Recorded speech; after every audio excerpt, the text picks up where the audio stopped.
नमस्कार दोस्तों, स्वागत है आपका हमारे चैनल पर। आज के इस वीडियो में हम बात करेंगे एक ऐसे डायरेक्टर की जिन्होंने अपनी मेहनत और संघर्ष से भारतीय सिनेमा में एक नई पहचान बनाई। जी हाँ, हम बात कर रहे हैं एस राजामौली की, जिनकी फिल्मों ने न सिर्फ भारत बल्कि दुनिया भर में तहलका मचाया। तो आइए जानते हैं कैसे राजामौली ने अपने संघर्षपूर्ण सफर से ऊंचाइयों तक पहुंचने का रास्ता तय किया। एस राजामौली एक ऐसा नाम जिसने भारतीय सिनेमा का नक्शा बदल दिया। उनकी फिल्मों के नाम से ही बॉक्स ऑफिस पर रिकॉर्ड टूटने लगते हैं। जहां बॉलीवुड को अपनी लागत निकालने में पसीना आ जाता है, वहीं राजामौली की फिल्मों की कमाई के आंकड़े कल्पना से भी आगे निकल जाते हैं। लेकिन आखिर कौन है एस राजामौली? कैसे उन्होंने संघर्षों के अंधेरे से निकलकर सफलता की रोशनी तक का सफर तय किया? राजामौली का पूरा नाम कोडोरी श्री शैलाश्री राजामौली है। उनका जन्म 1973 में कर्नाटक के अमरेश्वर कैंप नाम के छोटे से गाँव में हुआ था। उनके पिता वी विजेंद्र प्रसाद दक्षिण भारतीय सिनेमा के मशहूर स्क्रीन राइटर हैं, जिन्होंने RRR, बाहुबली और मगधीरा जैसी सुपरहिट फिल्मों की कहानियां लिखी। हालांकि आज राजामौली की गिनती देश के सबसे महंगे और सफल डायरेक्टर्स में होती है, लेकिन उनकी शुरुआती जिंदगी संघर्षों से भरी थी। उनके दादाजी एक अमीर जमींदार थे, जिनके पास करीब 360 एकड़ जमीन थी। उस समय उनका परिवार सुखी और संपन्न जीवन जी रहा था, लेकिन किस्मत को कुछ और ही मंजूर था। फिल्में बनाने का जुनून उनके पिता और चाचा पर इस कदर सवार हुआ कि उन्होंने अपनी सारी जमीनें बेच डाली। दुर्भाग्यवश कई फिल्में अधूरी रह गईं और जो पूरी हुई वे सिनेमाघरों में बुरी तरह फ्लॉप हो गई।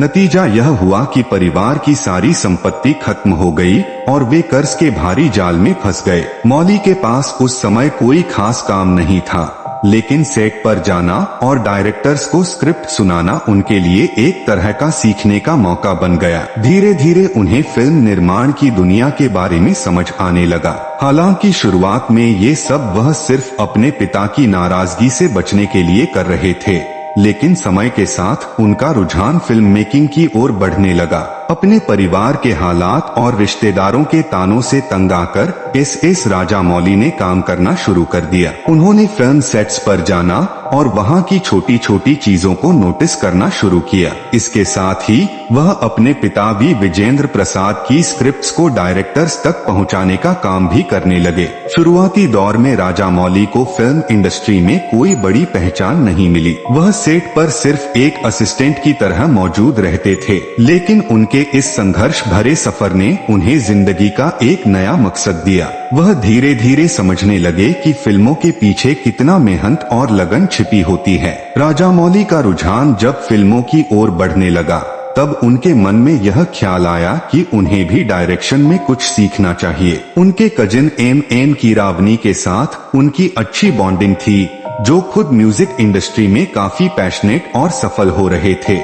इसी वजह से कभी कभी जब कोई सवाल करता कि आगे क्या करना है, तो वह कह दिया करते थे, मैं म्यूजिक कंपोजर बनूंगा। हालांकि उनके पिता विजेंद्र प्रसाद को यह बात समझ में आती थी कि उनका बेटा सिर्फ बहाना बना रहा है। यह चिंता परिवार के माहौल को और खराब कर देती थी, पर किस्मत को कुछ और ही मंजूर था। राजामौली के बचपन ने उनके भीतर कहानी सुनाने और गढ़ने का बीज बहुत ही गहराई से बो दिया था। जब वह मात्र 7 साल के थे, तब उनकी दादी उन्हें रामायण, महाभारत और भगवद गीता जैसे महाकाव्य सुनाया करती थीं। कहानियों की यह दुनिया उनके अंदर बस गई थी। उनके पिता वी विजेंद्र प्रसाद ने भी उनके इस रुचि को और बढ़ावा दिया। उन्होंने राजामौली को अमर चित्र कथा जैसी किताबें लाकर दी, जिनसे उनकी कल्पना शक्ति और भी प्रखर हो गई। इसके अलावा राजामौली को फिल्मों का बहुत शौक था। वह फिल्में देखने के बाद अपने दोस्तों को उन कहानियों को मिर्च मसाला लगाकर इतनी रोचक अंदाज में सुनाते कि सब मानो फिल्म की घटनाओं को अपनी आंखों के सामने घटता हुआ महसूस करते। उनकी इस अद्भुत स्टोरी टेलिंग शैली को हर कोई पसंद करता था। शायद यह ही पहला इशारा था कि वह आगे चलकर एक महान किस्सागो बनने वाले हैं। थोड़ी मेहनत के बाद उन्हें फिल्म एडिटर वेंकटेश्वर राव के अंडर काम करने का मौका मिला। यहाँ उन्होंने करीब 6 महीने तक काम किया। इसके बाद चेन्नई के एवीएम थिएटर में भी कुछ दिनों के लिए काम किया। धीरे धीरे फिल्म इंडस्ट्री का तकनीकी पक्ष समझने लगे। इसके बाद राजामौली ने अगले 6 सालों तक अपने पिता के साथ डायरेक्शन के काम में हाथ बटाया। इसी दौरान वह अपनी या अपने पिता की लिखी कहानियों को बड़े डायरेक्टर्स को सुनाने जाते, लेकिन एक चीज उन्हें बहुत निराश करती थी, दूसरे डायरेक्टर्स उनकी कहानियों को अपने अंदाज में बदल देते, जो राजामौली को बिल्कुल भी पसंद नहीं आता था।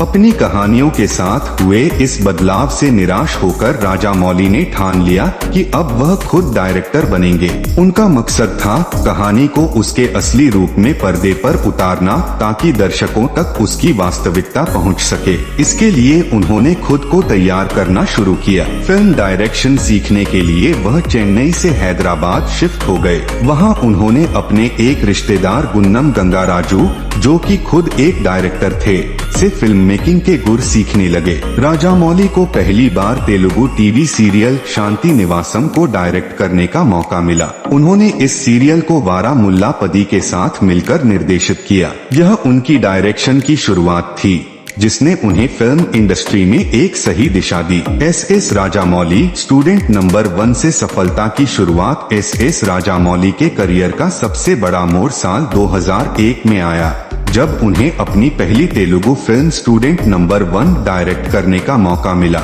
यह फिल्म खास इसलिए भी थी क्योंकि इसके लीड एक्टर जूनियर एनटीआर थे।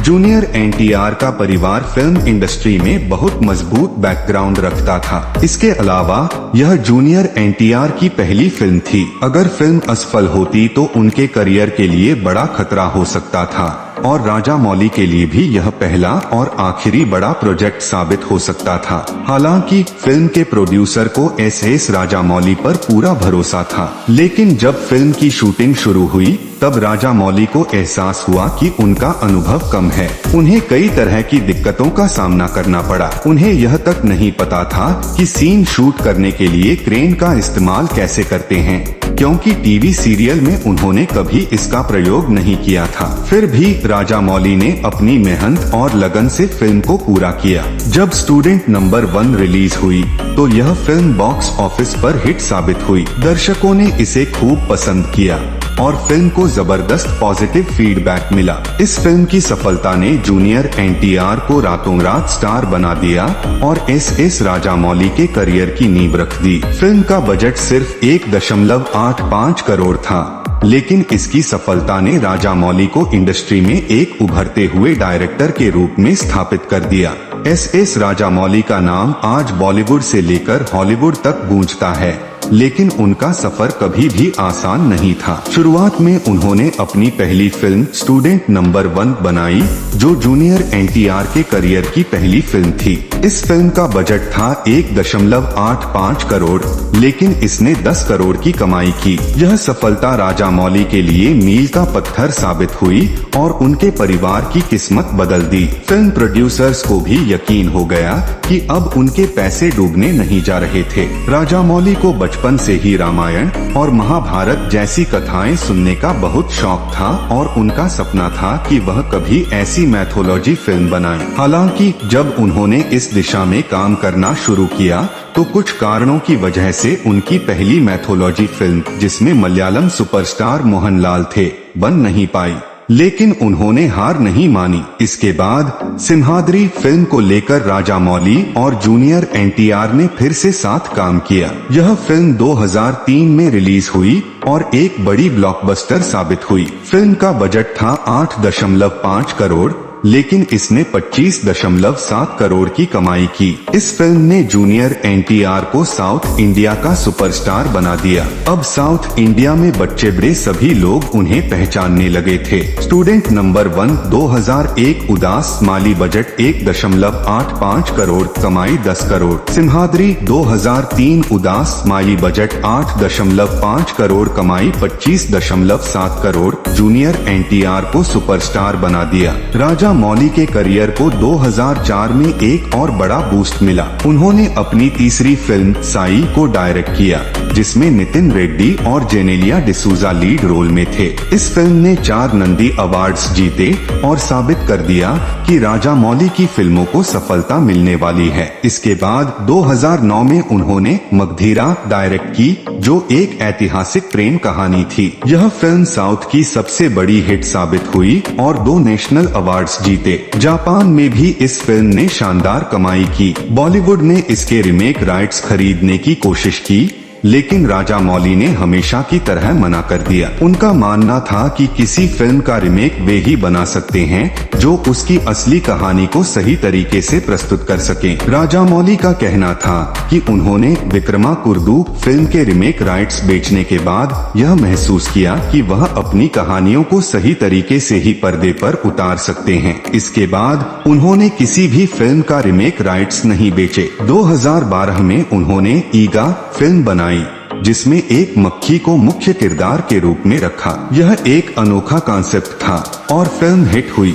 इसके बाद उनकी प्रतिष्ठा और भी बढ़ गई। फिर 2015 में आई बाहुबली, जिसने पूरे भारत में तहलका मचा दिया। इस फिल्म ने सबसे ज्यादा कमाई की और पैन इंडिया ट्रेंड की शुरुआत की। जब फिल्म का सेकंड पार्ट बाहुबली रिलीज हुआ तो हर किसी का सवाल था कि कटप्पा ने बाहुबली को क्यों मारा। फिर 2022 में उन्होंने RRR फिल्म बनाई, जो साउथ इंडिया की सबसे महंगी फिल्म बन गई। इस फिल्म ने न सिर्फ ऑस्कर जीता, बल्कि पूरी दुनिया में भारतीय फिल्म इंडस्ट्री को सम्मान दिलाया। राजा मौली के लिए सफलता और सम्मान का रास्ता हमेशा खुला रहा। उनकी फिल्में हमेशा कुछ नया पेश करती हैं और हर बार दर्शकों को एक अलग अनुभव देती हैं। आने वाले समय में राजा मौली की कई और धमाकेदार फिल्में रिलीज होने वाली हैं और हम सभी को उनका इंतजार है। राजा मौली की जिंदगी में बड़ा मोड़ तब आया जब उन्होंने एक फिल्म निर्देशक के रूप में अपना करियर शुरू किया। शुरू में उनके लिए यह सफर आसान नहीं था,